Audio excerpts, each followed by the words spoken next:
Prasad, you need to, Sorry, go ahead, Larry.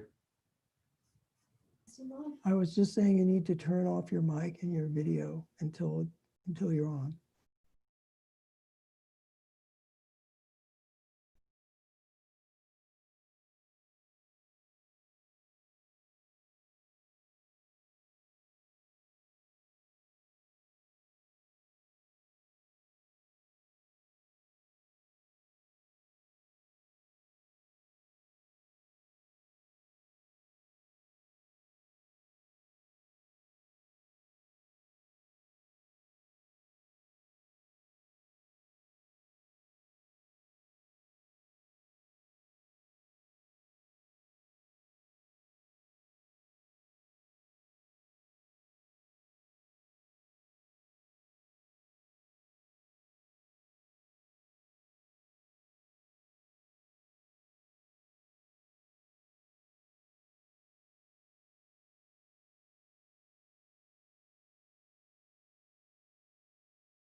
I now call to order the Society's 2,427th meeting in the 149th year since its founding on March 13th, 1871.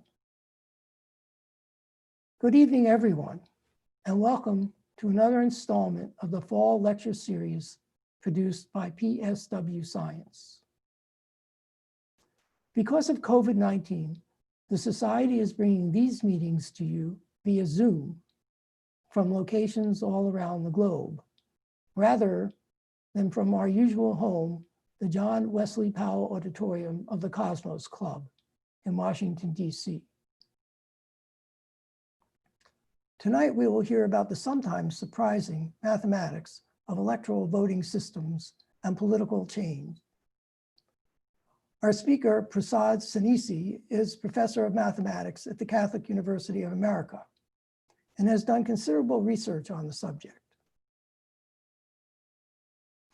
I'm Larry Milstein, president and program director of PSW Science, one of the oldest scientific societies of Washington, D.C. PSW Science is a 501c3 nonprofit education and science organization whose mission is to provide a forum to exchange scientific ideas, further scientific understanding, and encourage scientific inquiry. This lecture is being recorded and will be posted to the PSW Science YouTube channel, where it will join over 145 other recordings of PSW Science lectures. We invite you to take a look and explore these presentations. And if you like what the Society is doing, we invite you to become a member through the PSW Science website, www.pswscience.org. Membership is part of the foundation of the Society, and I urge everyone with an interest in science to become a member.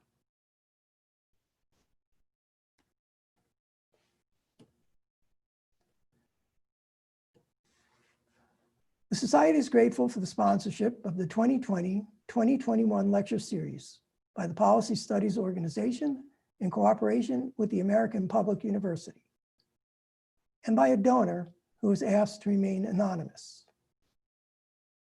We are also grateful for the sponsorship of tonight's lecture by PSW member Adarsh Deepak. We thank them all. Before we turn to the lecture, it is the tradition of the Society to welcome new members and read the minutes of the previous meeting and the summary of the previous meeting's lecture. I am pleased to announce that tonight's speaker, Prasad Sanisi, has been elected to membership in the Society. We welcome him. Recording Secretary James Heelan will now read the minutes of the 2,426th meeting and the lecture by Eric Verdin.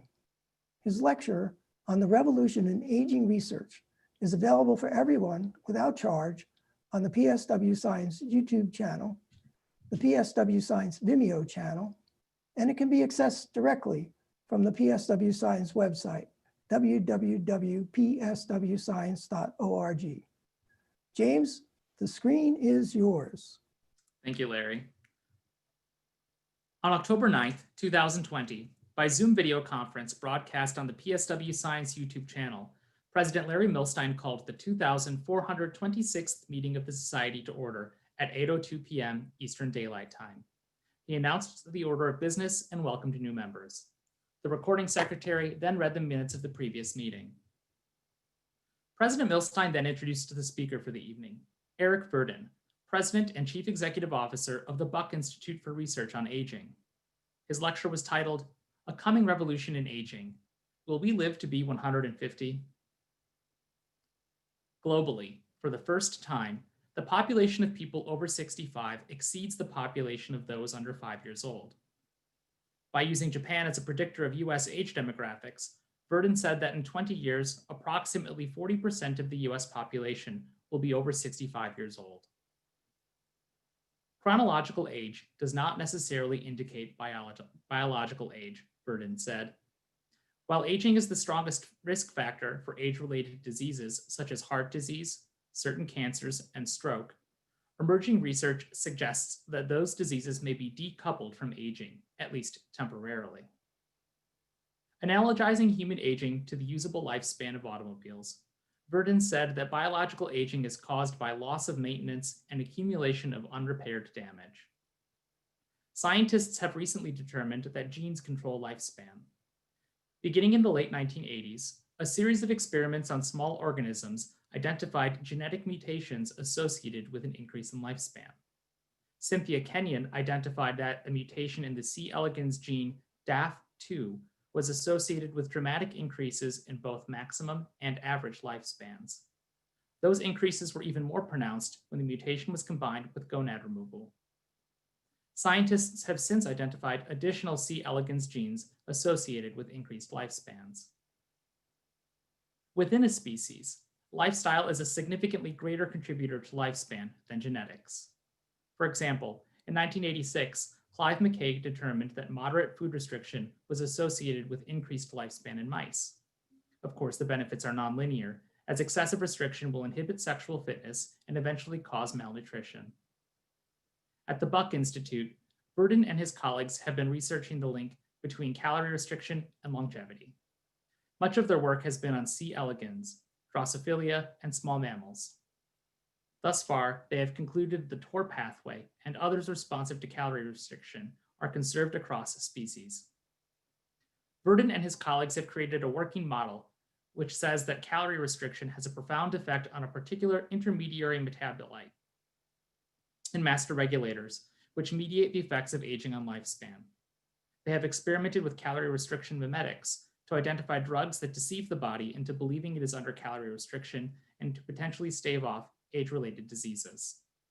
Verdin highlighted metformin and NAD precursors as promising candidates. Sirtuins are a family of proteins that remove acetyl groups from both histone and non-histone proteins.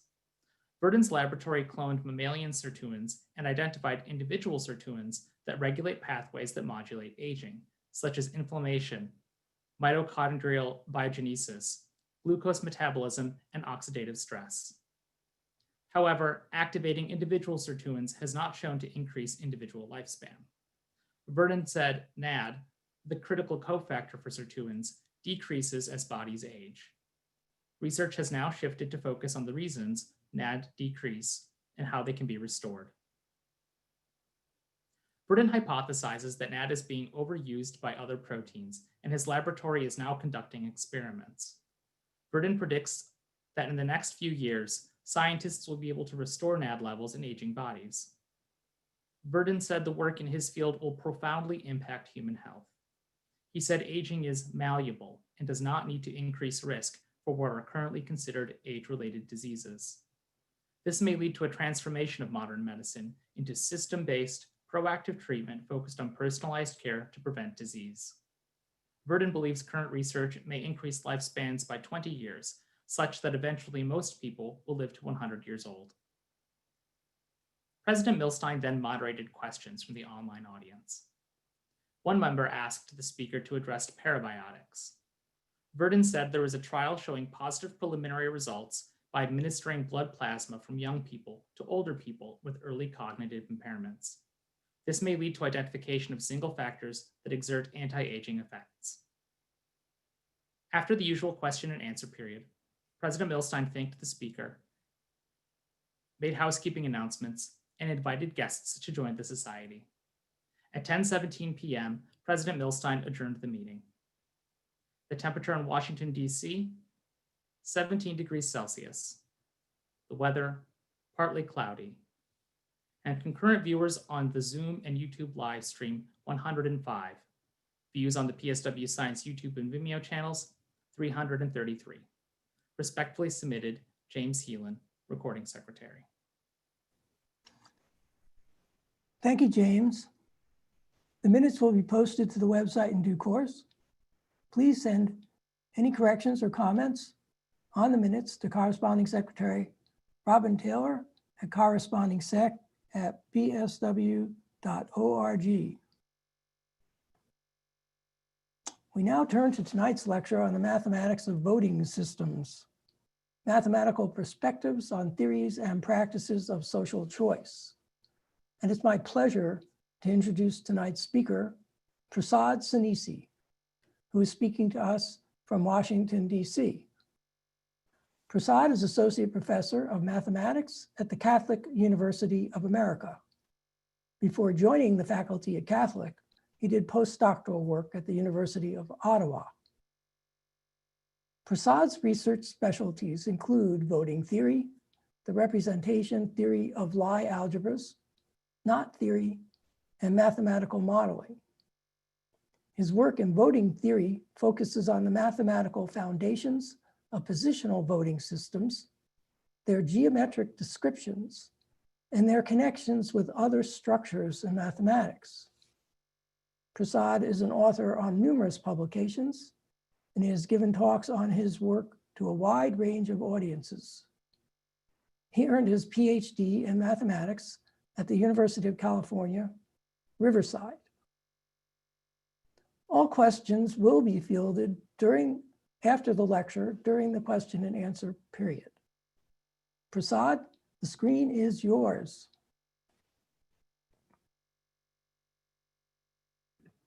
Good evening, Larry. Thanks. Can you hear me and see me okay? Yes, you're Okay, fine. great.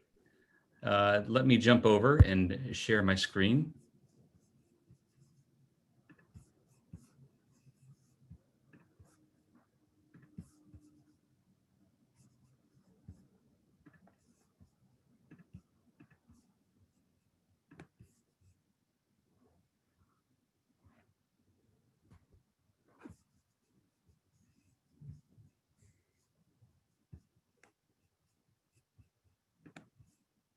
All right.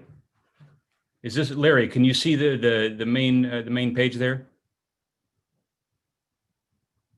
You're in speaker view, so I'm seeing the next slide as well as the present Oh, okay. slide. That's not what you want to see. My apologies. One moment.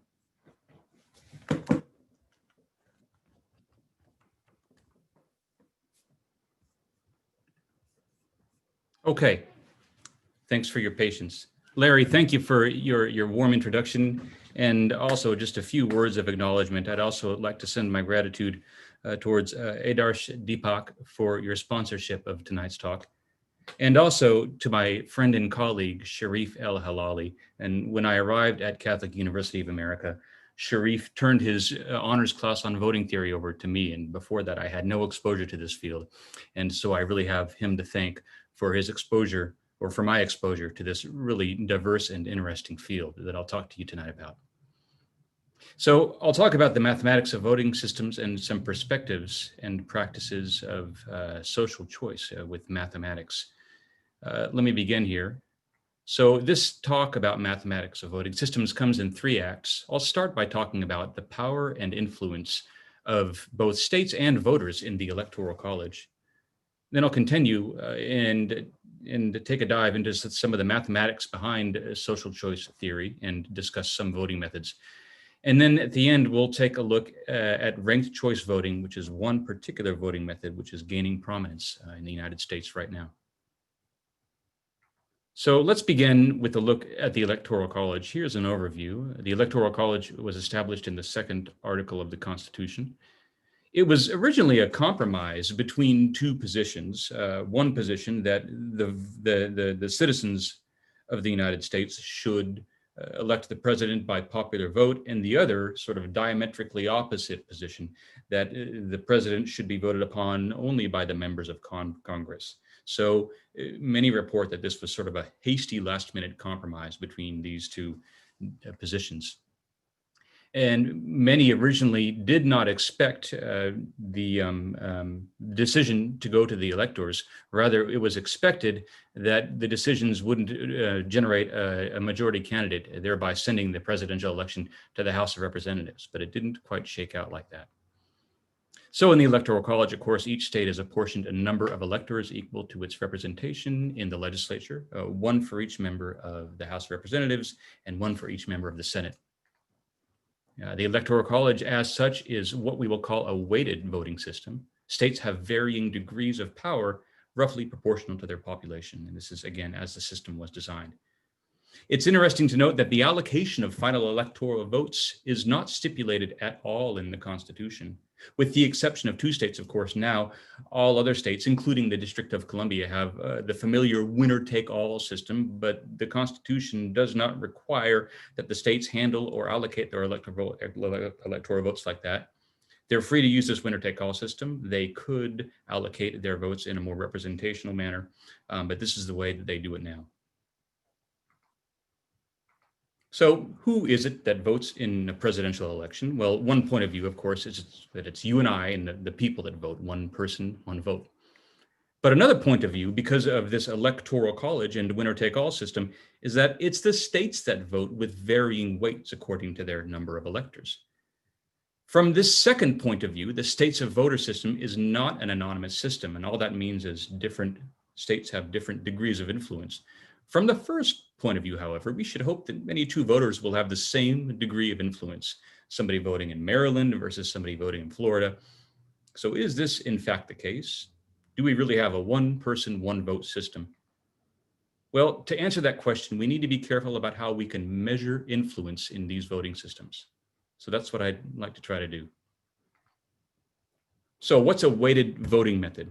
Well, that's one in an election with 2 candidates where each member of the electorate votes with a particular weight or number of votes. So to build a weighted voting method, each member of the electorate is given a weight. This weight might correspond roughly to their population or power within the company. And then the total number of weights is counted. We sum up all those weights and call the total T. And then the last step to establishing this voting method is to establish a winning quota somewhere between half and all the votes. And then the winner of the election is just a candidate who receives Q or more votes, right? Here's an example. In 1958, the European Economic Community was established by the Treaty of Rome, also known as the Common Market. So this was an organization of 6 countries in Western Europe: France, Germany, Italy, Belgium, the Netherlands, and Luxembourg, who together voted on matters affecting their shared economic well-being. So in this common market, as it was known, each country received a certain number of votes. France, Germany, and Italy each received 4 votes. Belgium and the Netherlands each received 2 votes, and Luxembourg received a single vote. So here are the votes of the members of the common market. And the quota for the common market was 12 votes. So anytime a measure received 12 or more votes, the measure passed. So for example, if France, Germany, and Italy together voted on a measure, they could together ensure passage of that measure because they had 12 votes between them. France, Italy, and Luxembourg, however, didn't have quite enough votes to guarantee passage of a measure. And of course, there are many coalitions that you could write down, and you can just count up the votes and determine if each of them are winning or losing. I want to focus in particular on the 3rd and 4th rows. The 3rd row with France, Germany, Italy, and Belgium, that is a winning coalition.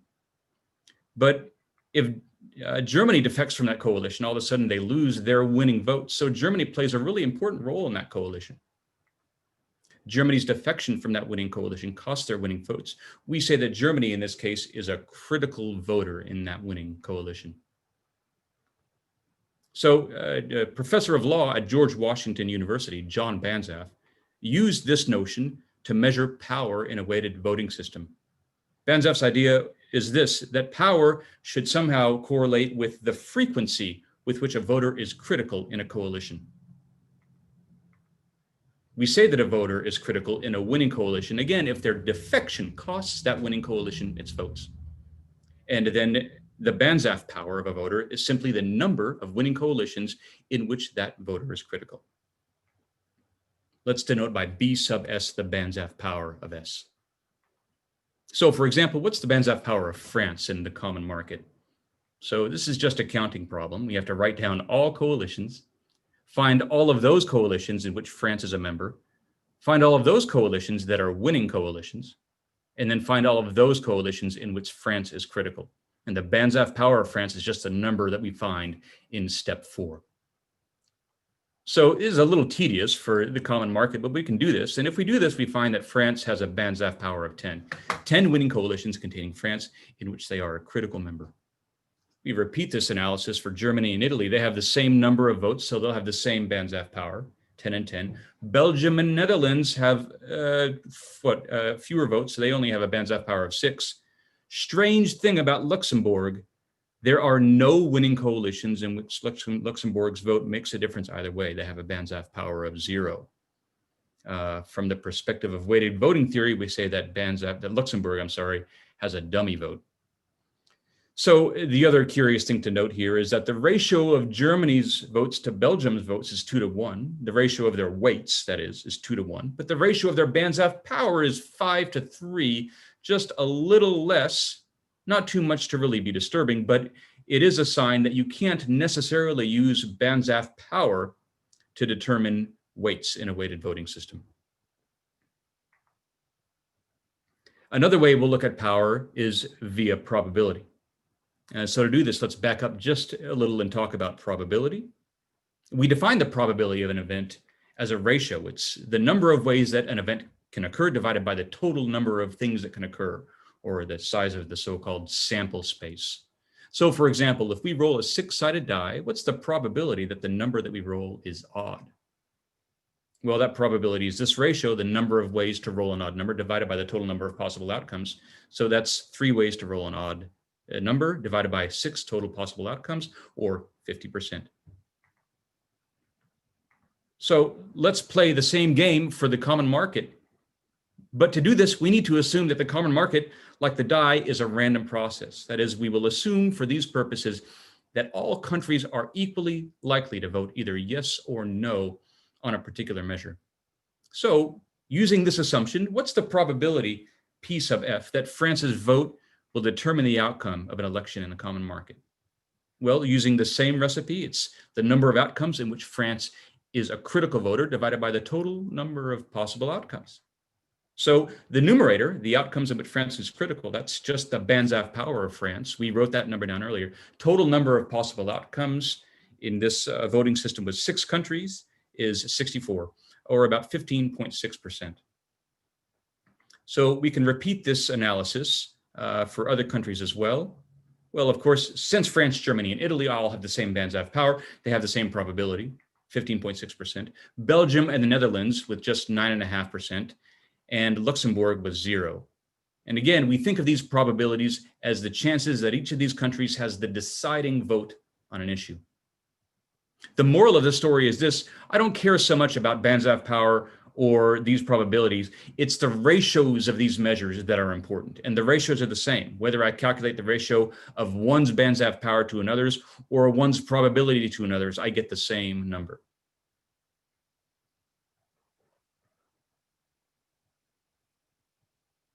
Okay. So here's our next weighted voting system. We'll move on from the common market and talk about the Electoral College.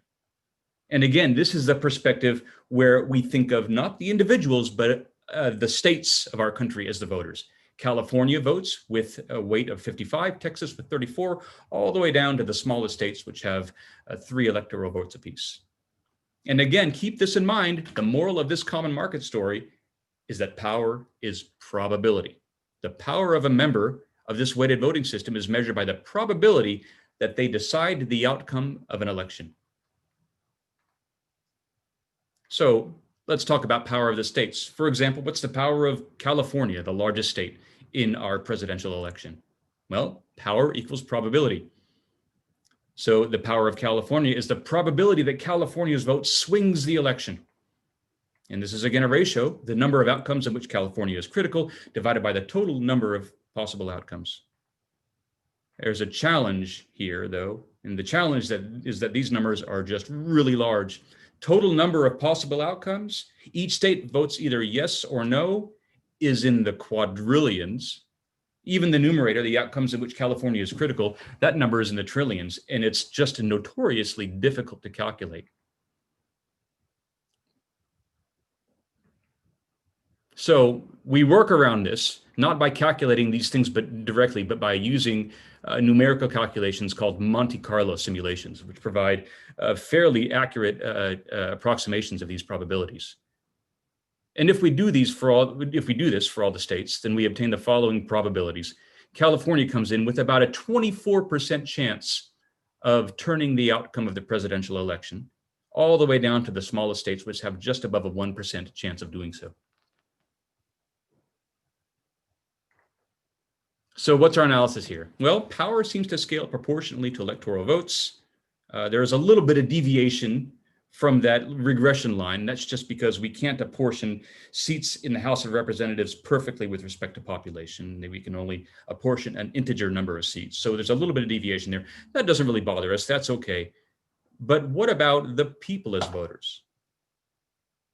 Well, let's repeat this analysis now and go back and refocus and talk about the power of the people.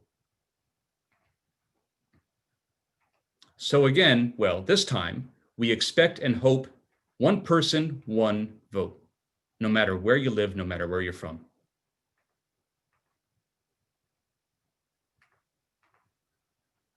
Just as we measured for states, power is probability. The power of an individual is the probability that one individual voter swings the election. Again, it's the same ratio, the number of outcomes in which the voter is critical in the numerator divided by the total number of possible outcomes. But as you can see, or as you might be able to guess, in the numerator is a large number, in the denominator is a dizzyingly large number. The number of total possible outcomes where everybody votes one of two ways in a presidential election. That quotient is a really small number. That shouldn't bother us so much. We should expect that the chance that any one particular voter determines the presidential election is quite small. But again, our problem is even worse. These numbers are really difficult to calculate. So I have the time to talk for just a few minutes about this calculation, because that in itself is sort of an interesting story. So let's talk about these calculations. We'll denote by V sub S the probability that a voter in state S is critical in the presidential election. This is actually a product of two factors, because two things have to happen for one voter to be critical in the presidential election. First of all, the voter has to be critical in their state, and then the state's vote has to be critical in the Electoral College. So we have a product of these two probabilities. Each of these probabilities, in turn, is some function of the population of the state. We expect each of these probabilities to change as population changes. But remember, it's one person, one vote, right? Our expectation should be that no matter where a person is from, their probability of affecting the election, or their power or their influence, should be roughly the same. Our expectation, that is, should look something like this. So each of these blue dots represents a state, and we can see their population on the x-axis. And we should hope that within some acceptable error, all of the states have roughly the same population. So let's see if this is the case. And remember, the probability that a voter turns the election is the product of these two other probabilities. Let's talk first about the likelihood that a voter turns the election in their respective state.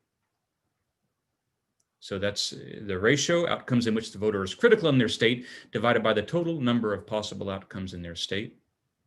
For this numerical calculation, we can assume, without any harm really, that the total voting population is an odd number, 2n plus 1. So the total number of possible outcomes is just 2 to that exponent, the number of total possible outcomes in the vote. And the total number of outcomes where the voter is critical, well, that's the total number of evenly split elections. So if it's helpful, you can sort of think of it like this. Let's assume our one special voter is this +1 right here. Every election where their vote is critical is an election that's completely split right down the middle, with n people on one side and n people on the other side. So the total number of outcomes where the voter is critical is the total number of evenly split elections. And how many of those are there? Well, there's one evenly split election for every way there is to choose n voters from 2n voters. So these are really common numbers in mathematics. Mathematicians call these binomial coefficients, and you read this as 2n choose n, or 2n factorial over 2 times n factorial. Well, the problem with these numbers is that they get really large really fast. For example, if n is 2, the number of ways to choose 2 things from 4 things, there are 6 ways to do that. Number of ways to choose 5 things from 10 things is well into the hundreds. 10 things from 20 things, even larger.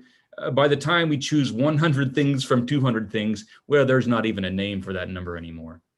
It's really large. So what do we do if we need to calculate these probabilities, if we can't even get a good handle on the numerator? I mean, after all, 100 isn't even close to the population of even the smallest state. Well, we can obtain reasonable approximations for these numbers by using an approximation called Stirling's formula, which gives us a reasonable approximation for the factorial of a number. And this gets better and better the larger n is. And Stirling's formula gives us a nice approximation for these binomial coefficients. Now, I'll skip over some of the algebra, but after a little bit of that, we can approximate our probability RS as follows. It's approximately root 2 over pi times 1 over the radical of p minus 1, where p is the population of the state. So don't worry so much about the details. What's important, the takeaway from this should be that this probability is indeed a function of population. And of course, since it's in the denominator, the greater the population of a state, the smaller the likelihood we should expect that we can affect the presidential election. Okay. All right, we have another factor though. We also have the probability that a particular state is critical in the Electoral College. This probability we get our hands on in somewhat of an empirical fashion. We use some regression to find the best fit line for this graph, which relates probability versus population. Remember, these probabilities on the y-axis we obtained via Monte Carlo computer simulations. These populations on the x-axis are just the populations of states. So we get an approximation that's pretty close here. In the worst cases, this is about 20% off, but it's pretty good for our purposes. Population P of the state plus 1.3 million over about 1.6 million.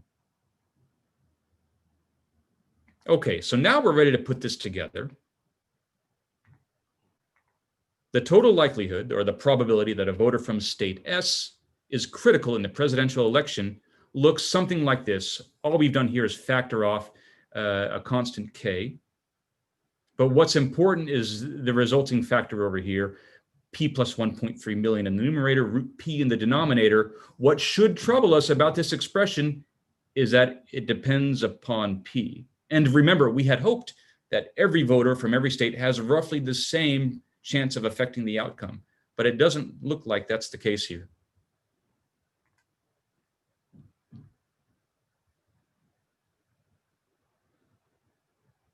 So let's take a look at 2 states, California and South Dakota. California with a population just under 40 million, South Dakota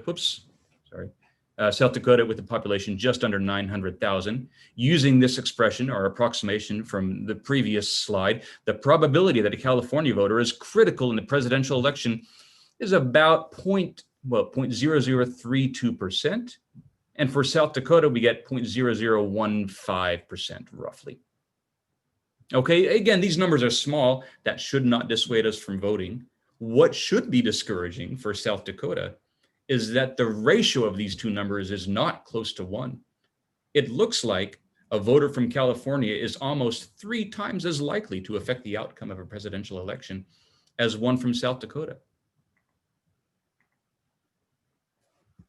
So again, this was our expectation for the power of a voter from different states. In reality, we have a non-trivial relationship between these two quantities. It looks like power scales directly with population, which is not what we wanted at all.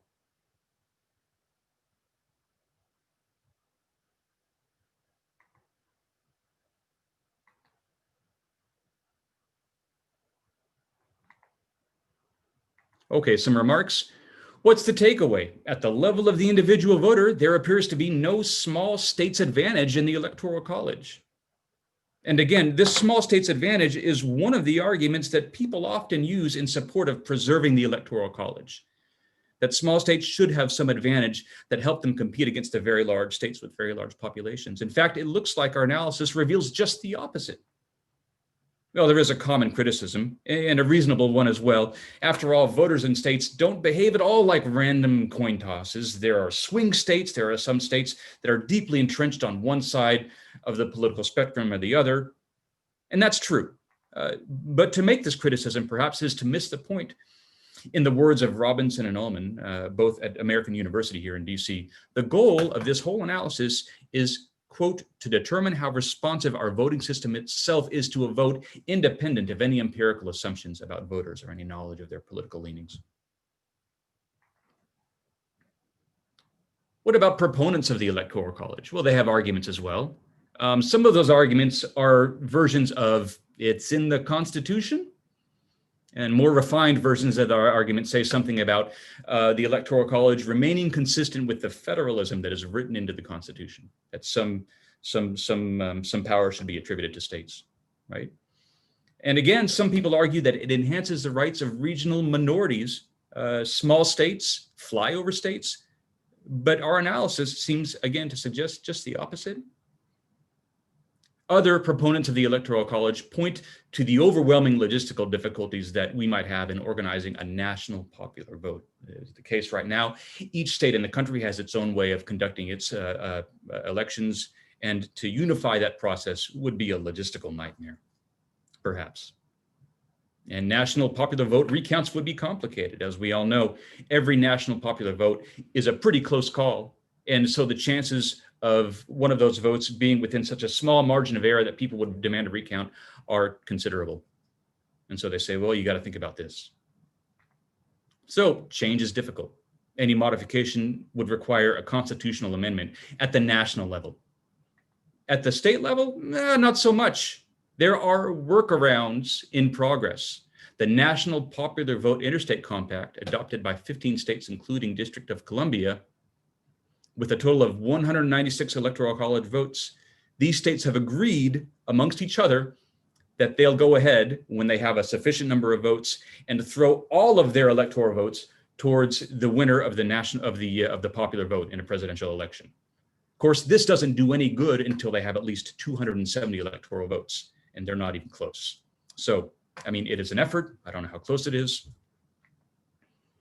States could also, in a compromise, change apportionment of their electoral votes. Right now, again, with the exception of a few states, all states are winner-take-all systems. States could decide that they would attribute their votes by congressional district. That might do a better job of proportionally representing the makeup of each state. If we did switch to a national popular election, what would that look like? Well, we know what that looks like. You have two candidates and whoever gets the most votes wins, right? That's the plurality system. And that system works well enough in many scenarios. But the plurality system has its problems as well. So to really illustrate some of these problems, I need to talk about an election. I really wanted to keep my talk about mathematics and steer far away from controversy. But to illustrate these points, I really need to talk about an election that's right around the corner and is heavy on everyone's hearts and minds right now. And I hope I don't do that. I mean, I hope I don't risk any controversy by doing so. But I need to talk about this example of the spoiler effect for a council seat in the United Federation of Planets, otherwise known as the Federation. So as we all know, there's an open council seat in the Federation, and there are 4 candidates running for that seat: James Kirk and Michael Burnham, also Janeway and Picard. Kirk and Burnham running for the Expansionist Party, and Janeway and Picard for the Diplomats. So prior to the general election for this council seat, a focus group of 20 voters submitted the following votes.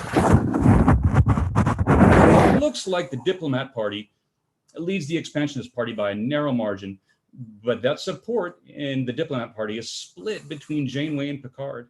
And Janeway is rightfully concerned that this split might cost her the election.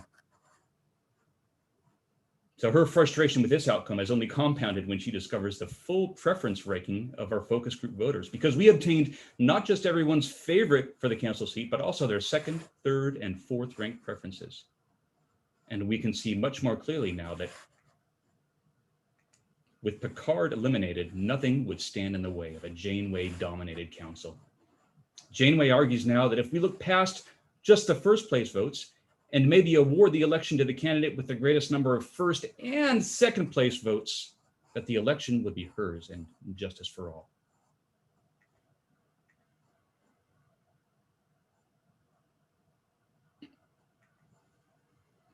So there are two possible solutions for Janeway. One, a secret alliance with evil Spock, who has a vested interest in a Janeway council and who has secretly pledged to mount a disinformation campaign within the Federation.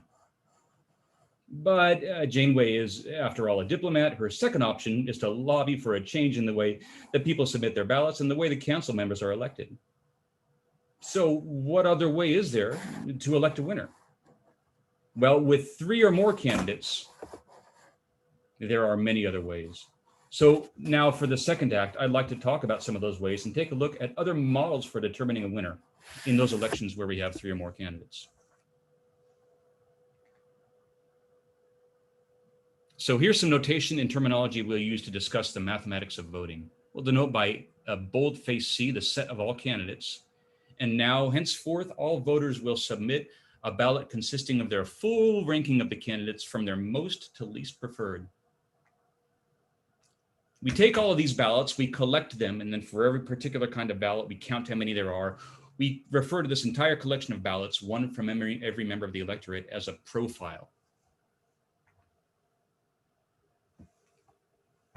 Well, there are a lot of mathematical tools that are really useful to discuss and to think about voting theory. But one of the perspectives that has been really useful is to view this collection of profiles as a vector space. So let's take a closer look at this idea. For example, if we have an election with 3 candidates, A, B, and C, first of all, how many different ways can a voter submit a ballot? Well, if we only pick our favorite voter, we can just submit A or B or C, just 3 different ballots. But with 3 voters and fully ranked preferences, there are a total of 6 different ways to submit a ballot. So the idea here is that we will take these 6 ballots and use them as an ordered basis of the profile space. And to take a closer look at this, let's look at an example of a particular profile. So here's a sample profile with 3 candidates and 21 voters. We can see, for example, that 2 voters chose A first, then B, then C. 3 voters voted for A, then C, then B, and so on and so forth. So what we'll do is we'll take these counts and use them as coefficients in front of these basis vectors, forming what we call a formal linear combination of these ballots. And we take these numbers and we can arrange them into an ordered 6-tuple of numbers and obtain an element of the vector space R6. So we have this isomorphism between our profile space and 6-dimensional real vector space. Okay, that's all very nice. It looks pretty, it's clean. We've sort of distilled the important information, but still I haven't said anything about how we actually determine a winner. So how does that happen? Well, there are many ways to do that. Let's talk about some of those ways. The plurality method is one that perhaps seems the most familiar to all of us. That's just the method where we choose as a winner the candidate or candidates with a plurality of first place votes. Not majority, because that may not exist with 3 or more voters, but plurality. So for example, if we have 3 voters, A, B, and C, and 3 candidates, A, B, and C, and 29 voters, these are our ballots. And let's suppose that our profile looks something like this. 6 people choose A over B over C, and so on and so forth. Now, to determine the plurality winner, all we have to do is look across the first row and count first place ballots for A, B, and C, and we see immediately that A wins the plurality vote with 11 first place votes. That's fine, we all go home, A is the winner, but not so fast A, B, and C, because B and C tell us if we look across the third row at last place, A wins a plurality of votes there as well. So in some sense, A is also the most disliked candidate. So the plurality method, as often as it is used and as natural as it seems, has some problems. We saw the spoiler effect earlier, and now we see this strange phenomenon that plurality can sometimes affect the least popular or the most unpopular candidate. So Is there anything we can do to take these lower rankings into account? Well, in the late 1800s, French mathematician, physicist, naval officer Jean-Charles de Borda invented such a way. Borda said, let's do this in an election, say, with 3 candidates. Award points to each candidate as follows. Each time they get a first place vote, they earn 2 points. Each second place vote earns them a single point, and they don't get any points for each third place vote. Then we just move across all ballots, total up all the points, and the winner or winners is the candidate with the highest so-called Borda point total. That's it. Let's look at an example. Here's an election with 3 candidates and 22 voters. Okay, so, oh, sorry.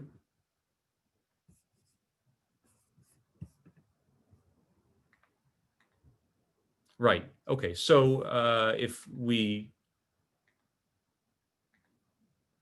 count up our voter point totals, we see that A comes out with a total of 24 points, B with 23, and C with 19.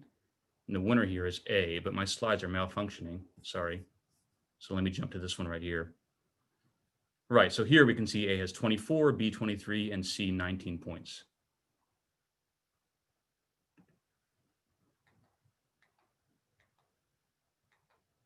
I lost some ballots there. Okay, here's another example.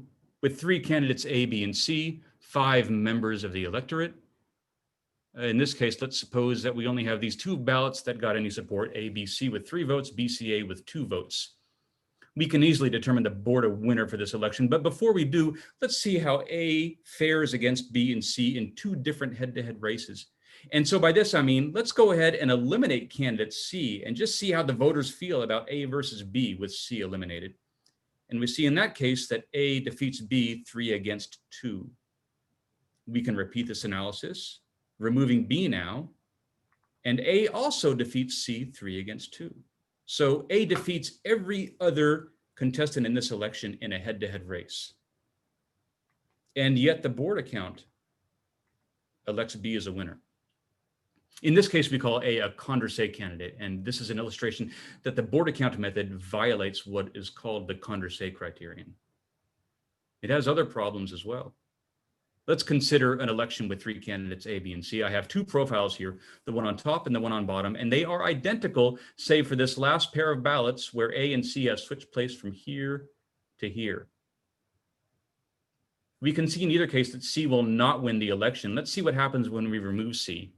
With the removal of C in each case, all of the voters feel just the same way about A and B. A defeats B in each case. But with the inclusion of C, after running the Borda count method, we see that A wins in the first election and B wins in the second election. So you could say that C is an irrelevant candidate and that this particular election is not independent with respect to C.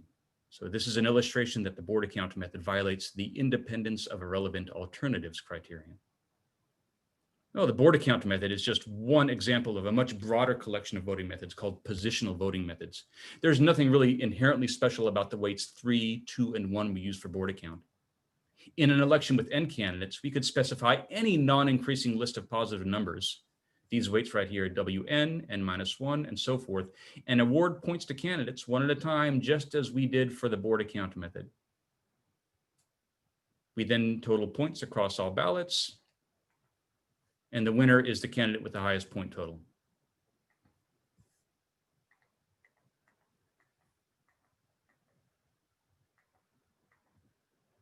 Same example we saw a few minutes ago.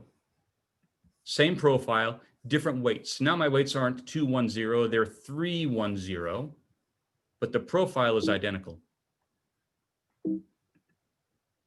If we tally up points again, we get 31 for A, 32 for B, and 25 for C. So this time we have a different winner. B comes out on top.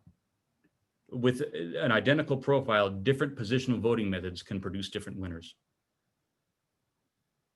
Here are some more examples of various weights that we might see. We could just say first place gets 1 point, everyone else gets 0, but this is identical to the plurality method that we saw in the beginning. We could say that first and second place each get a single point and everyone else gets 0. This is sometimes called the pick 2 method. This is the method which would have led to a victory for Janeway in the Federation election. 43210, well, that's just the border count. 109876, and one more that I'll show you here. These last two examples, although they appear to have different weights, always produce results which are identical ordinally to the border count method. More examples. We could choose a harmonic progression of weights starting with 1 and decreasing from the top, or a geometric progression starting with 1 and decreasing from the top, or just a random collection of decreasing numbers. Maybe the one I should have started with is the most trivial one, where everything gets a weight of 1. So it's interesting to observe the behavior of these different positional voting systems. One pattern that emerges that's really interesting to look at is the following. If these weights descend relatively slowly, lower preferences become more influential in elections. So the more slowly the weights decline, the more consensual and less polarizing positional voting becomes.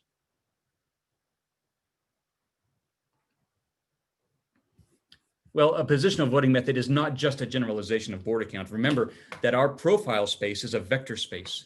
These positional voting methods are in fact linear transformations on these vector spaces. They are linear transformations from the vector space of profiles to another vector space. We could say the vector space of cardinal outcomes, which is the collection of all ways to assign numerical scores to each one of the candidates. So this particular point of view, this sort of algebraic geometric vector space point of view, has been a really useful one. A lot of mathematicians, but among them, Donald Sari, Michael Orison, my colleague Tim Ridenour, and myself study these linear transformations to understand properties and behavior of positional voting methods. Donald Sari at UC Irvine has written just a huge breadth of literature on positional voting and a much broader array of voting techniques, using tools from geometry and this vector space analysis. Michael Orison at Harvey-Mudd College, with his students, pioneered what we call algebraic voting theory. Orison and his students had the key realization that the profile space is not just a vector space. It is a representation of another algebraic gadget called a symmetric group. And our positional voting methods are not just linear transformations, they're what some people call intertwiners between two representations of the symmetric group. So this particular realization has unlocked or unleashed all of these great tools from representation theory on voting theory. And this great paper by Orison and his students uses some of these tools of representation theory to shed some light on some voting techniques. More recently, my colleague Tim Ridenour and myself further investigated the geometry and inner product and sub and hyperplanes, subspaces inside of these vector spaces to investigate what we call the Euclidean geometry of cardinal welfare functions. And then after this, we noticed a surprising connection between these positional voting systems and another algebraic gadget that is used to classify Lie groups in Lie algebras called a root system. This connection was really surprising because these root systems on their face have absolutely nothing to do with voting theory. So that connection was interesting, and it revealed some important structure in these profile spaces. I'll say just a few words about that. Again, let's return to these examples of positional voting methods. Remember here we had plurality, pick two, and these last three, which I claimed were all equivalent. How do we know when two of these positional voting methods are equivalent? They are, of course, uniquely determined by these weighting vectors. Well, a theorem proven by Orison and later on by Ridenour and myself is the following. Two positional voting methods, TW1 and TW2, are determined completely by these weighting vectors. They are ordinally equivalent. That is, they always return the same orderings if and only if their weighting vectors can be obtained from one another by something called an affine transformation. There's another interesting highbrow way to look at this. That is,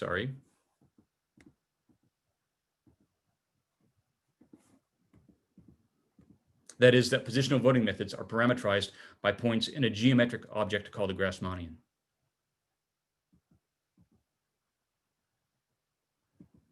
There's another interesting feature of positional voting I'd like to discuss before we move on regarding what we call full reversal symmetry. Here's another profile and a positional voting method with weights 3, 1, and 0. Let's suppose that all of the voters in the electorate decide that they want to turn their votes completely upside down. Maybe they were given bad directions for filling out the ballots, and first place was last place, and vice versa. We hope that in any voting system, if everybody completely inverts their ballots, then the results should follow suit and reverse as well. So here's the original profile. We count positional point totals. Looks like B comes out on top with 21 points. Now let's go ahead and completely reverse these ballots. And now if we tally up points again, not only do we get the same ordinal ranking, every one of the point totals remains unchanged. So this is an illustration of the fact that this particular weighted voting method violates what we call full reversal symmetry. Sorry proved that the board account method is the only positional voting method that does not produce such a violation. And we could generalize this notion of full reversal symmetry too. For example, we should hope that if everybody switches just their top 2 choices, that the results would again follow suit. And we should call this partial symmetry. And in fact, I was able to prove using this notion of a root space inside of the profile space that no positional voting methods satisfy any partial reversal symmetries. And the proof of this is sort of far beyond the scope of this talk, but I will say that a positional voting method that is symmetric with respect to partial symmetry must permute what are called the Weil chambers of the effective space. So that's the key idea that allows us to make this conclusion. Okay, one more voting method that I'd like to talk about, called instant runoff voting. In this voting method, if a candidate earns a majority of first place votes, then they are declared a winner. If not, then we eliminate the candidate with the least number of first place votes and adjust the ballots, returning to step 1, wash, rinse, repeat, and continue in this fashion until one candidate emerges as the majority candidate. So for example, an election with 5 candidates and 21 voters, consider the following profile. There is no majority candidate here, but candidate A has the least number of first place votes with 0 of them.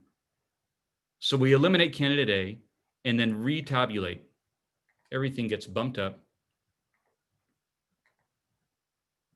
And we do this again. Again, there's no majority candidate. E is the candidate with the least number of first place votes. E is eliminated, and we retabulate. You might have noticed that at every single step, there was no majority candidate, but B is holding on as the plurality candidate at every step. Now, at this step, we can see that we have 2 ballots that are the same after this collapse, so we can combine those together. Again, no majority candidate. Eliminate C, retabulate, and this time we collapse all of our ballots into just 2 piles. And even though B was holding on strong as the plurality candidate at every step,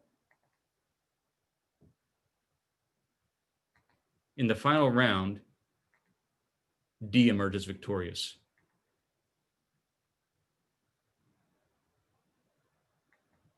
One more method, I'll just spend just a moment here. Coombs' method operates just like instant runoff voting, but we eliminate in step 2 the candidate with the greatest number of last place votes as opposed to the smallest number of first place votes. Okay, they all have problems, right? Plurality, board account, positional voting, instant runoff voting. We have seen a variety of problems for each of these methods, and we've only really scratched the surface. There are many more voting criteria that we've completely ignored.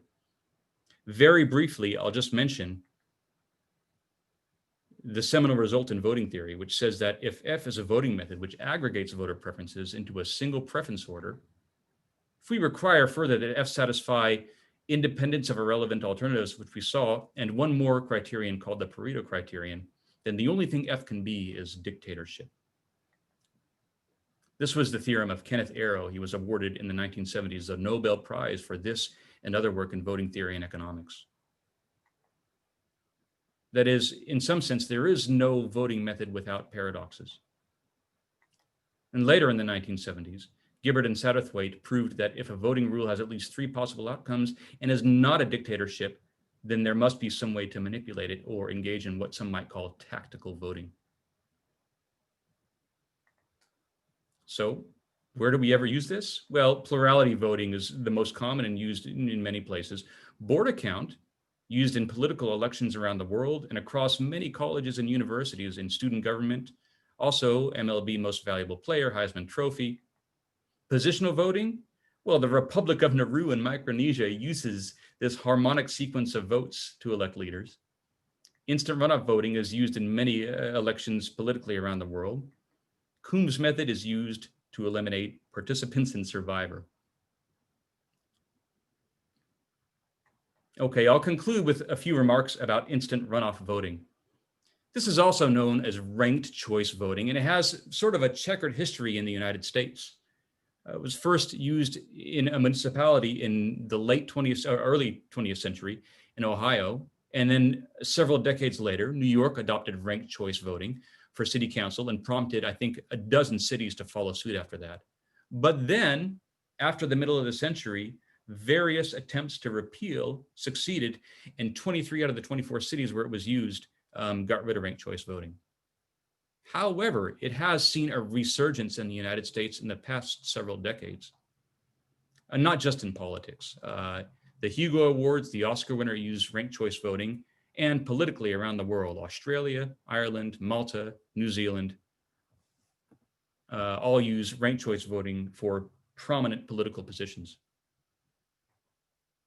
In America, ranked choice voting is now used by 18 US cities in 13 different states. And for the first time, ranked choice voting will be used in the general presidential election just a few weeks away in Maine. Proponents of ranked choice voting claim that it limits the spoiler effect that we saw with the federation election earlier. Although it can't eliminate it completely, it can mitigate the problem. They also say that with ranked choice voting, we don't have this phenomenon of a wasted vote. Voters can select their first choice, perhaps from a minority party, and then place one of the two major parties directly below as their second place choice. Because of the way it's designed, some say that it's well suited for races with a large pool of candidates. The most interesting argument for me is the argument that ranked choice voting, by the way it collects votes, may actually discourage negative campaigning, because you might argue that candidates are actually incentivized to reach out to a more broad spectrum of voters because they want to avoid that last place placing in any of those ballots. Opponents to ranked choice voting? Well, some say it's complicated. It's hard for people to understand just what they're doing, how they're doing it.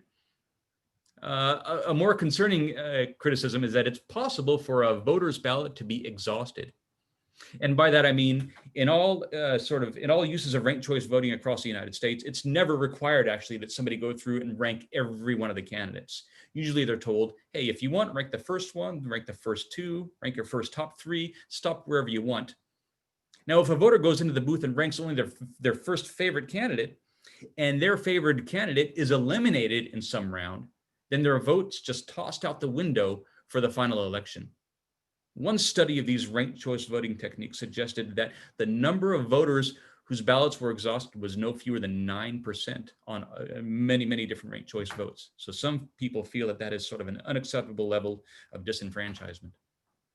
And while it does mitigate the problem of vote splitting, it does not completely eliminate vote splitting. It's also susceptible to tactical voting methods. And there was a big controversy about this in the mayoral election in Burlington, Vermont in 2009. And I'll let you look that up and read about some of the opinions on that. Okay, I'll conclude with just a brief case study. In Provo, Utah, in 2017, there was an election for mayor of Provo, starting with 10 candidates. And before going into the final election, the top three candidates had 30, 20, and just below 20% of the votes in the primary. Michelle Kafusi, Sherry Everett, and Odell Minor. So these three candidates alone went on to the main election. Here's what happened there. Michelle Kafusi came out with 40% of the total vote, Sherry Everett with 34, and Minor with 25. So Kafusi won the election. She was the mayor of Provo. A lot of people felt that 40% is just not a firm mandate for the mayor of Provo. They wanted to see a more substantial number for the winner of that election. In this case, ranked choice voting was not used, but proponents say if it had been used, Odell Minor would have been eliminated in the first round. And then for the second round, all the votes from Minor supporters would have seen their second choice candidates moved up and counted. And then a majority candidate would have emerged. So proponents of ranked choice voting often say it guarantees a majority candidate.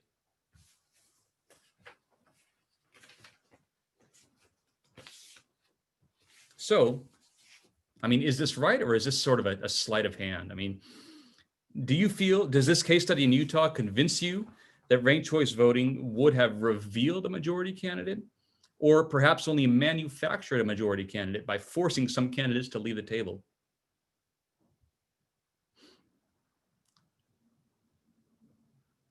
That's what I have for PSW today regarding voting theory. But of course, this only really grazes the surface of a mathematical analysis of voting theory. There are many other approaches using statistics, topology, game theory, combinatorics that we did not discuss at all. If there's one thing I hope everyone does take away from the talk, it's the importance of learning about voting systems, educating yourself, knowing the voting system in which you participate and how you participate. Does my vote count? By how much? Does everyone's vote count the same? How do we decide upon the winners?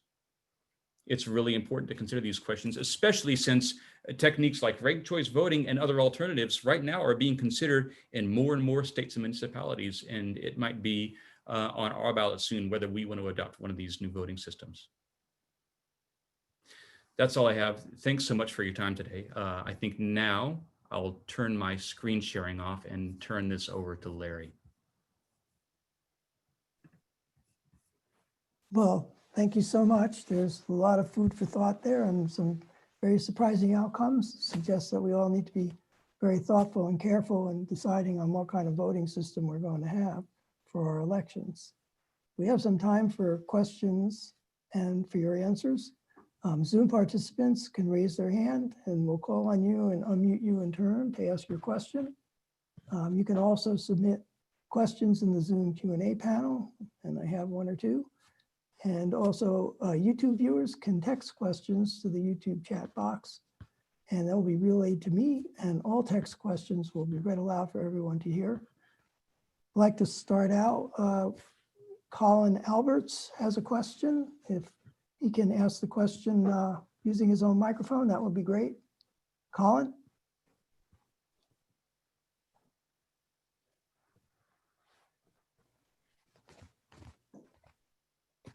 Are you there?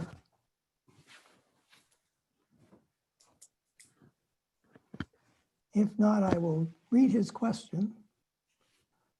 He asked, have you looked at the many voting models as a variable that might affect the relative power of states in the Electoral College? Putting aside the question of whether the many voting would be constitutional absent an amendment. I know it's being discussed in places like Japan and Hungary. Likewise, does your California versus South Dakota analysis change if you only count eligible voters in each, not total population? So do you know, the many voting seems to be a system in which parents are allowed to vote on behalf of their under voting age children, and could get a whole vote or a half a vote depending on the way the system works. So I guess he's asking how that might affect the outcome of your mathematical analysis, if it wasn't already complicated. Okay. All right. Thanks so much for that great question. I'm a little embarrassed to say I have not heard of Demeti voting. So that's the first time I've heard of counting votes, well, for younger voters, I guess. There are, in this analysis of the Electoral College, it's a model. There are many simplifying assumptions that we made. And one of the big simplifying assumptions that you could go back in and sort of and be a little more careful about is the assumption that everybody votes and everybody is of voting age, right? So when I said that the population of California was just below 40 million, 39 and change, right? That was the number from the 2010 census. That's the total population of California, but that's not the total voting population. So I did make that drastically simplifying assumption. So I guess one way you could definitely be more careful about this is to go back in there and think more carefully about what the actual voting population is and also what the actual turnout is, right? As far as so is dementi voting a process of counting children as a fractional vote? I think that's one proposal. I mean, it's all hypothetical at this point. Right. So I think, yeah, if that were the case, you would have to reach into that calculation where you calculated the probability that a particular individual's vote is pivotal in their state's election and change some factors there to account for the fact that not everybody has a single vote. So I guess that would turn each state into a weighted voting system, right? State by state, not on the national level, but state by state. So where all of the voting adults would have weight 1, and then what the younger people would have some fractional weight. So I'd be interested to do that calculation, but I have not thought about that at all. Thank you for your question. I have a question from Will Angel. Will, can you ask your question using your microphone? Yes, I can. Can you hear me, Larry? Excellent. Excellent. Good evening. I'm Will Angel. I am a PSW member. Thank you for this excellent educational presentation.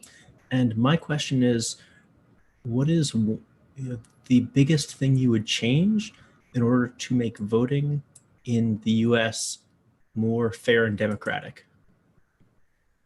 Sorry for the hard question. Oh, yeah. It's a fantastic question. I think all of my time spent studying and staring at equations probably has not prepared me very, very well to answer that question.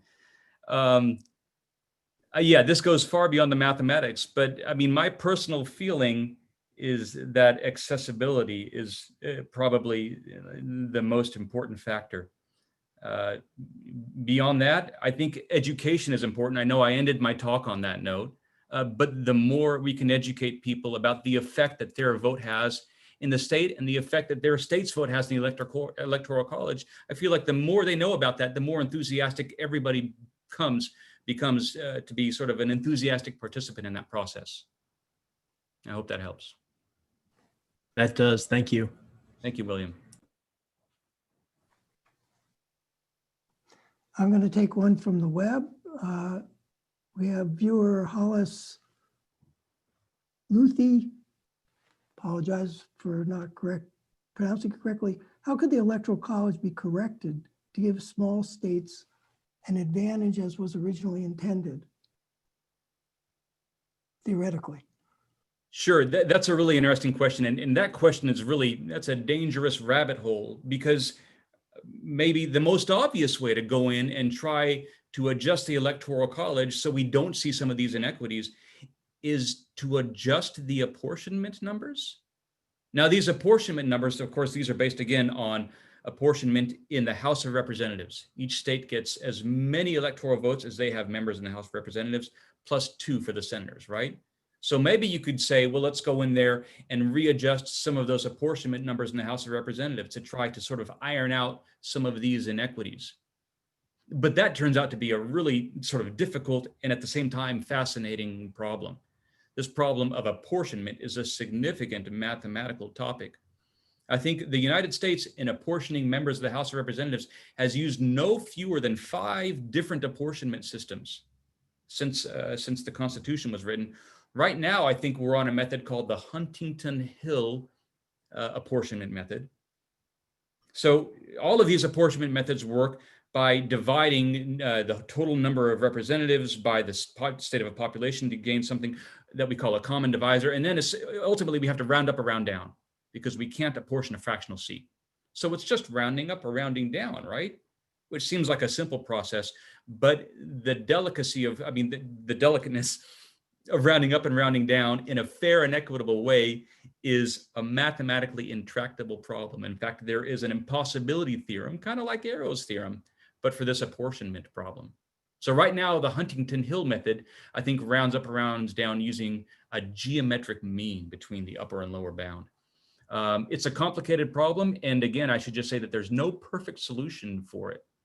Is there a better solution than the one that we have now? I haven't looked into it. I think that's a really interesting line of inquiry.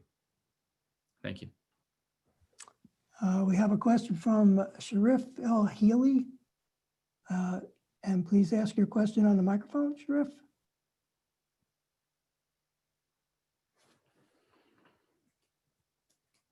You have to unmute yourself.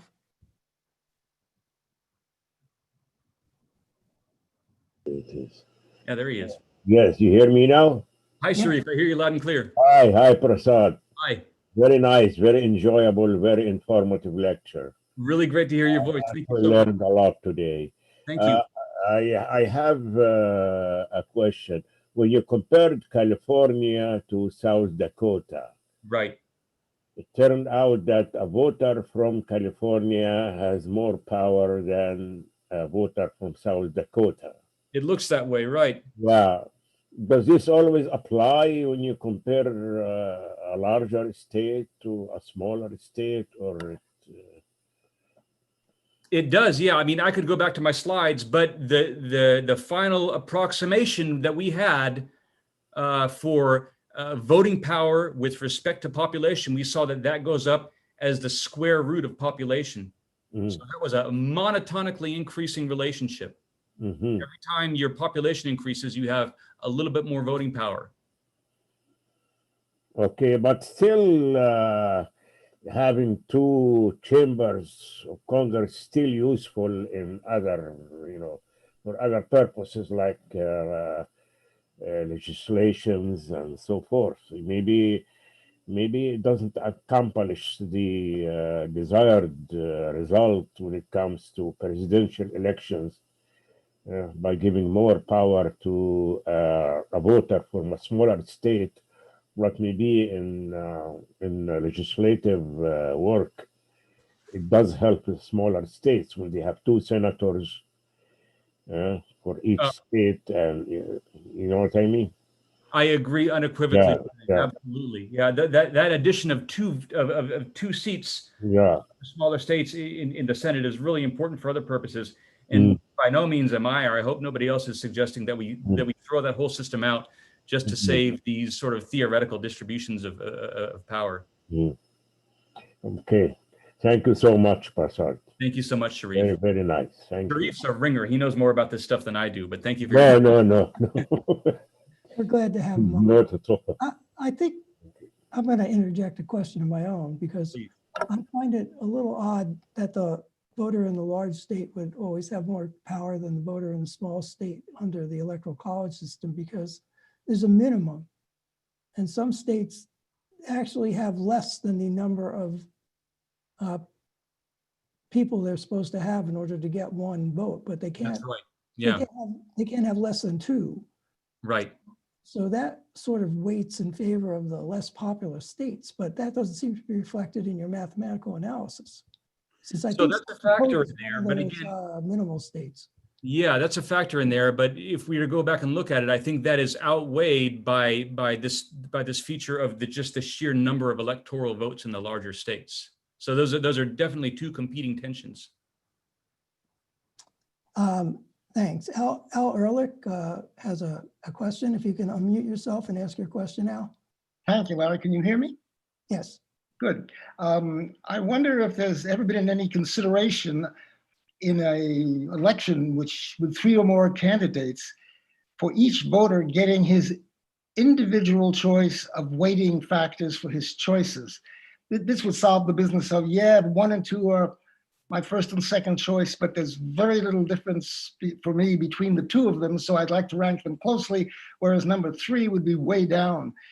This would be hopelessly complicated, I think, for the average person, but in the electorate.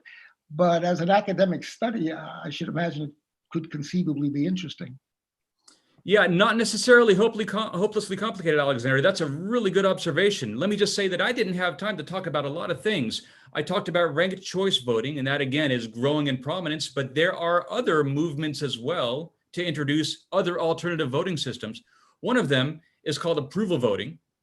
And that's just where you go down the ballot, say, of 10 candidates and put an X next to every candidate you like.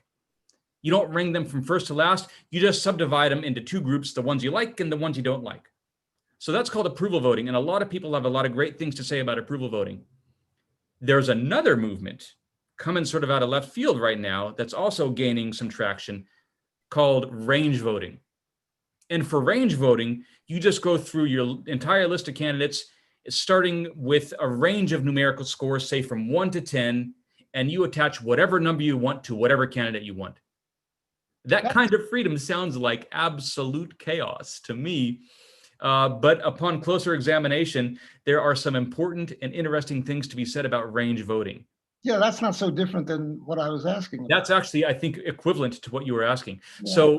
So yeah, I know very little about this field, Alexander, but I'm just going to suggest that you look up this term range voting and read what some people have to say about it. All right, thank you very much. You're welcome. Thank you. We have a question from Matthew Chervanek. Can you unmute and ask your question, Matthew? Sure, thank you, and thank you for the great presentation. My question's around what voters know about the candidates and whether, obviously in a two-person election, when there's two candidates, they can have, a certain amount of information, but the more options you add, the less information people are going to have about each individual candidate. And some candidates they may have very little information about, and yet they have to cast votes based on them. So we've done a little bit of work trying to figure out how does that influence the efficiency of the outcome when you have people with little information about certain of the options. I'm curious whether you've addressed that at all, this concept of whether, because in the models, it assumes that everybody has the same information about all the candidates, when in reality, most people will know, a fair amount about one candidate and very little about others. So I'm curious if you've modeled that at all or if that has any impact on the equations. Yeah, thank you for your question, Matthew. I think that's a really important consideration. And again, to some degree, I can sort of hide behind a wall where all I'm doing is really talking about a model, but these considerations are really important. And again, I mean, you said it before I did just now. You said it, that the model that I presented assumes that everybody has the same information about the candidates. And the model also assumes that everybody's voting, it assumes that people aren't voting tactically, et cetera.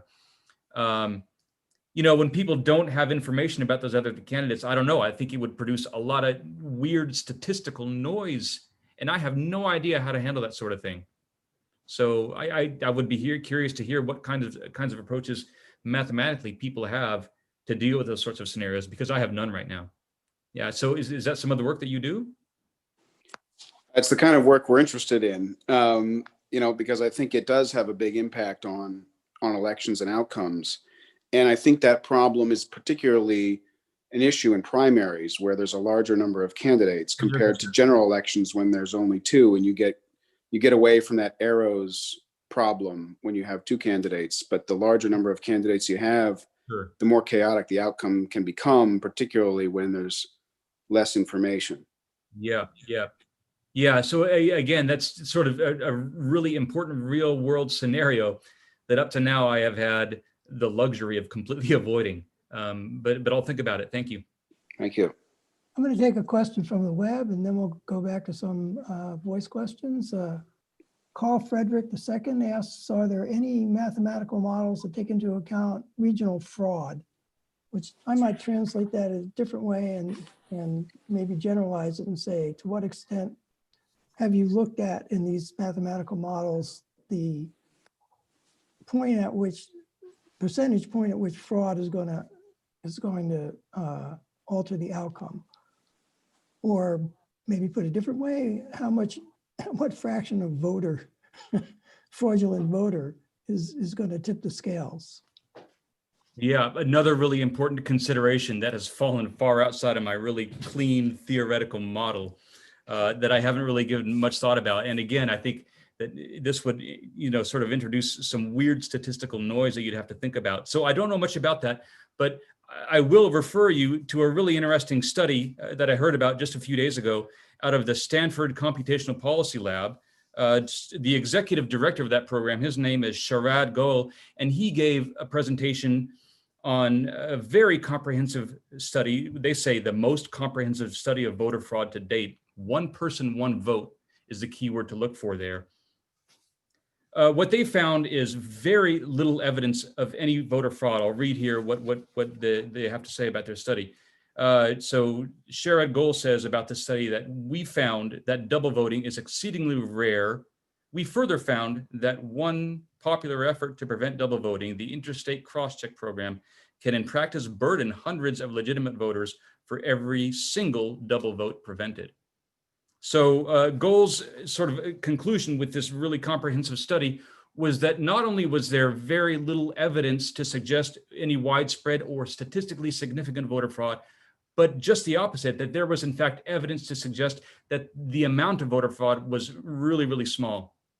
I think the would refer you question to is Goal's study. really just how sensitive are these various voting methods to voter fraud, but clearly that's a different subject than looking at them. Maybe we should just move on to another question. Sure. So Mike Helton has a question. Mike, can you turn your mic on?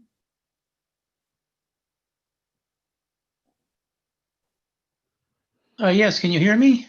Yes. Hello. Yes, thank you for the very in-depth and intelligent lecture. I really appreciate it. My question is very simple. Is there a way to determine which system is more fair for a two-candidate presidential election, which is what we usually have here in the United States? Either the electoral college system, which we have now, or a simple, straight popular vote system. Is there a way to determine which is more fair for the candidates? Yeah, so that's the $1 million question, Michael. I wish I had a simple answer for your question.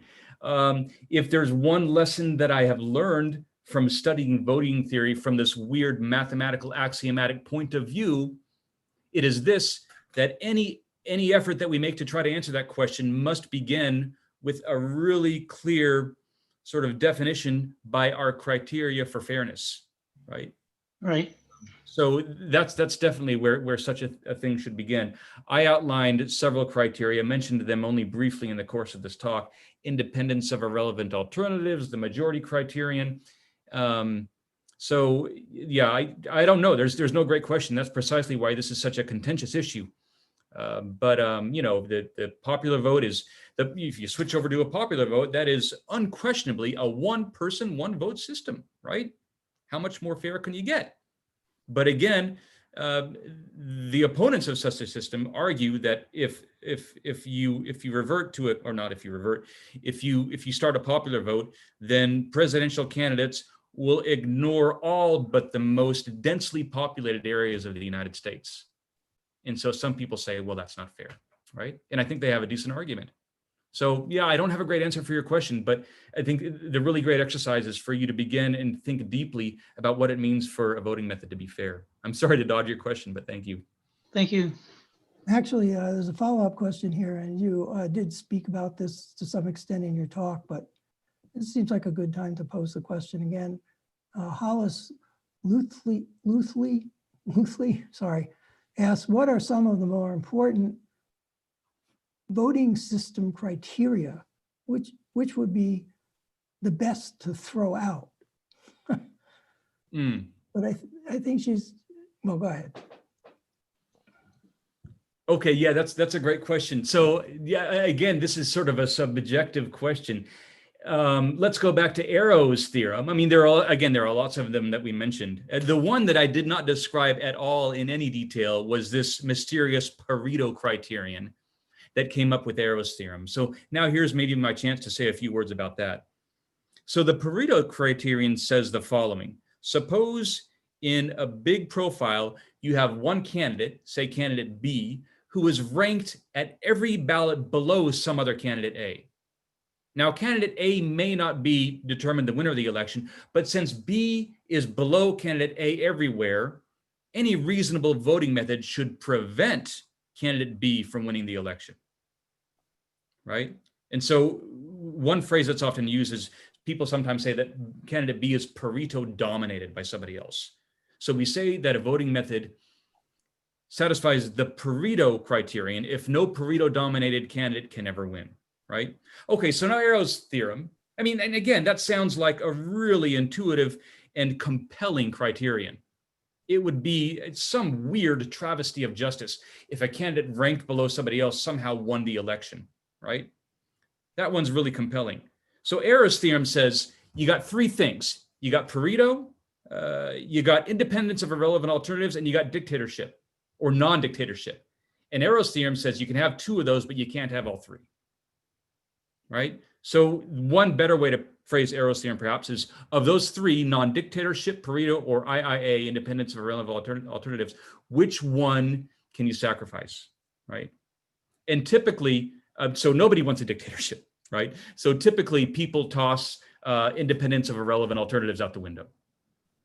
And so that's why in any reasonable voting method with three or more candidates, there's always the chance to have this sort of spoiler effect. So between those two, everybody picks Pareto versus IIA. There are other ones that maybe it depends upon the scenario of your election, which one you think is more valuable than another.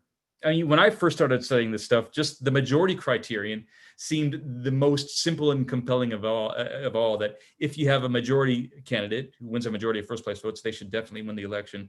But the more I studied these things, the more I was willing to sacrifice that one on the altar of fairness. So again, there's no absolute answer to your question, but it's an important one to think about. Thank you. We have a question from Frederica Darima. Frederica, can you unmute yourself and ask your question for us? Yes, so we talk a lot about the minorities and how important their vote is. If you were going to look at their population and do your analysis, how would that turn out? So I did not really focus on any demographic sort of gradations of the population. So for example, when I took the population of California, I just took it as, just under 40 million without any consideration of one demographic group or another. So I don't really have a careful analysis about how voting systems respond to behaviors of different demographic groups, except to say this: I think one direction that I wanted this to go in, but I've had some trouble with computationally, is trying to figure out the Banzhaf power, or the power of voting blocks. So that turns out to be a weird and very computationally difficult problem. So I would be interested, say, if you had a block of one demographic, say in Los Angeles or in Ohio, that was bound together by some demographic criterion, what the power of that particular voting block is. I would like to calculate that power and compare those powers across states. That turns out to be a weird, intractable problem computationally. And it involves, for various reasons that go beyond the scope of this Q&A session, the requirement that use some binomial coefficients across a row of Pascal's triangle. I'll stop there saying that, but I'll try to come back to it. The answer is I haven't done a careful analysis, but I think that calculating power of different voting blocks is the next important step in this analysis. Thank you. I have a kind of follow-up question there. Have you looked at gerrymandering? So gerrymandering is a really beautiful and important topic being addressed. Let me be really clear what I mean. I just mean drawing boundaries to suit some political objective. Sure. Right. So value assigning.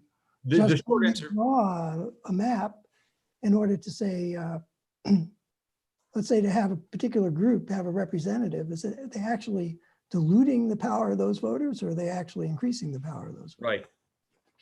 Sorry. No, that's okay. That's good. Thank you for introducing that topic. So this topic, as many of your viewers are probably aware, is right now a highly controversial topic, especially since we're at the turn of the decade and new census numbers will come out and new district lines will be redrawn.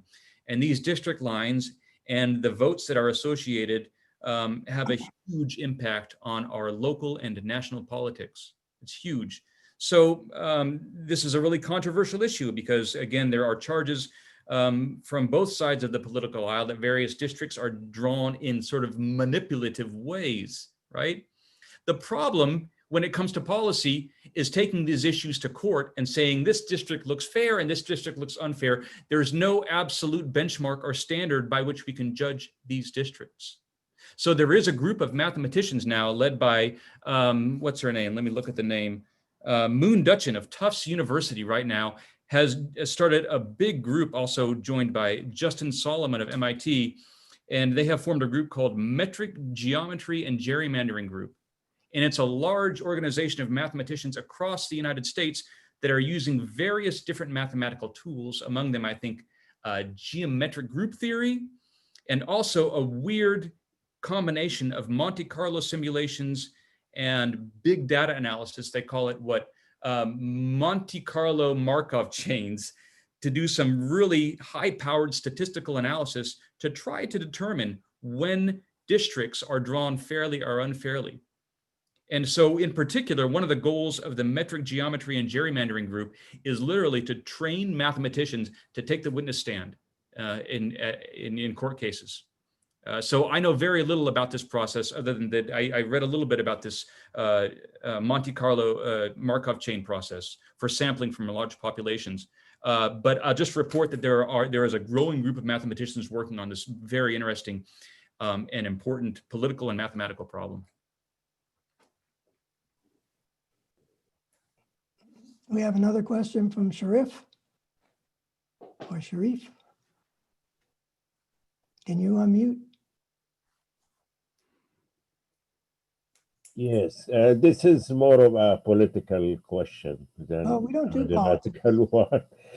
Seriously, Yeah, stay away from or politics. maybe a constitutional question. Sure. Given the present distribution of electoral college votes among the states, is there any possibility that Trump and Biden can have a tie, can be tied up with 269 votes for each? Okay. What happens if that if this very rare coincidence happens? Okay. What do they do? Yeah, thank you for the question, Sharif. I'll try to keep my answer really safe. Mathematically, yes, it's possible, right?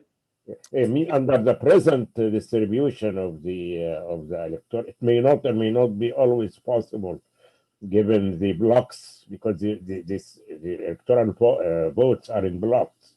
Right. So I think a tie may or may not be possible. I think it depends on the present distribution of the electoral college votes among the states. Yeah, it sure does. Yeah. So Yeah. I'll have to.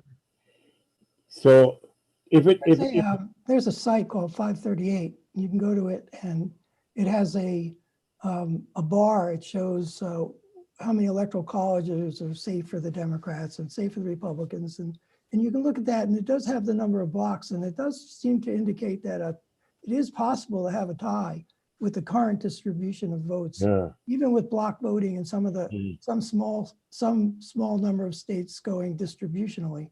It could be a tie. The Constitution, of course, provides for a process for deciding what happens in a tie. And what is it? Remember, it goes to the House of Representatives, Oh. and so you can be assured what the outcome will be in that case. But let's move away from politics and go to Bruce Murray. He has a question. Bruce?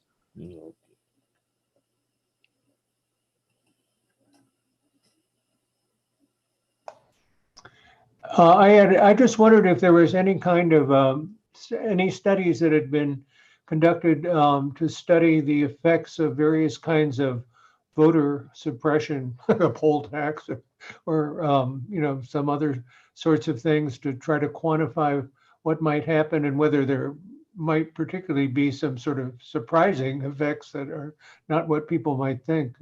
This seems to happen with a lot of these questions. Sure.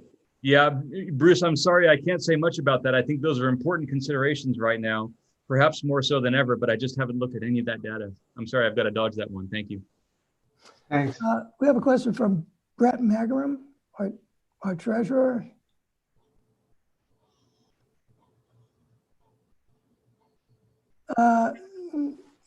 Let's just skip that. Will Angel has another question.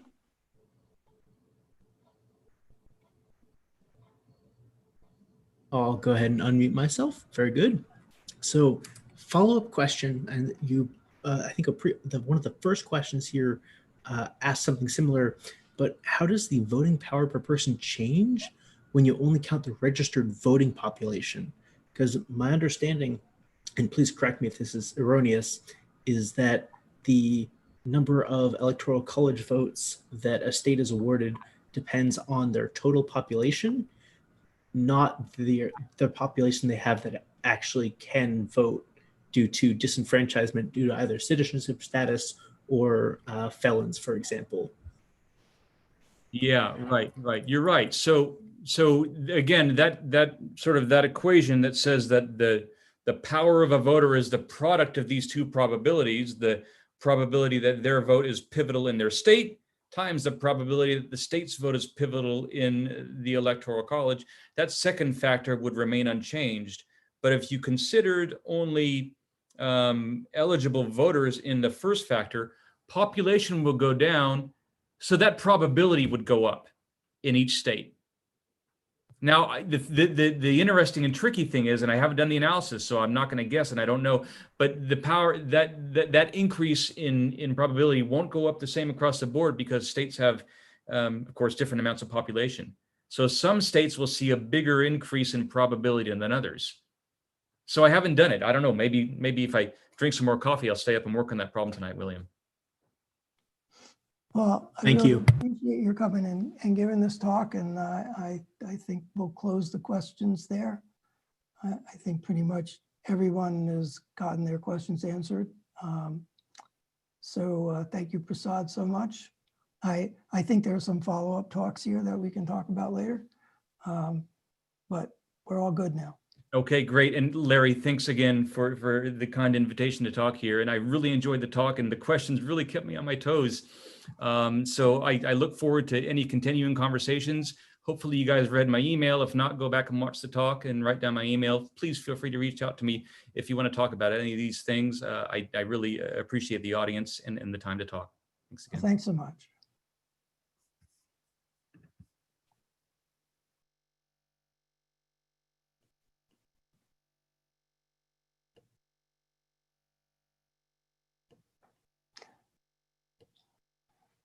And thank everyone for joining us. The recording of tonight's lecture will be available to everyone on the PSW Science YouTube channel and in due course on Vimeo and via the PSW Science website.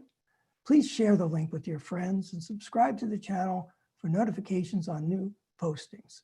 Before you go, we have a few notes. The 2,428th meeting and the next lecture will be in 2 weeks on November 6, 2020. The speaker will be Wendy Friedman. Her lecture will be on differences in the current measurements of the Hubble constant, the rate at which the universe is expanding, and whether these differences represent a crisis in cosmology, and if they might signal new physics beyond the standard model. The upcoming lectures for the rest of the fall lecture series have been posted to the website. Check there often for updates. Please note that Kang Quen Ni, who has rescheduled to December 18th and will cap the fall lecture series with her presentation on visualizing quantum states.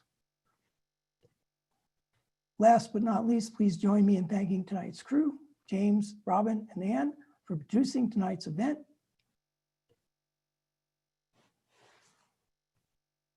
I will now adjourn the 2,427th meeting of the Society. I wish everyone a good evening. The meeting is adjourned.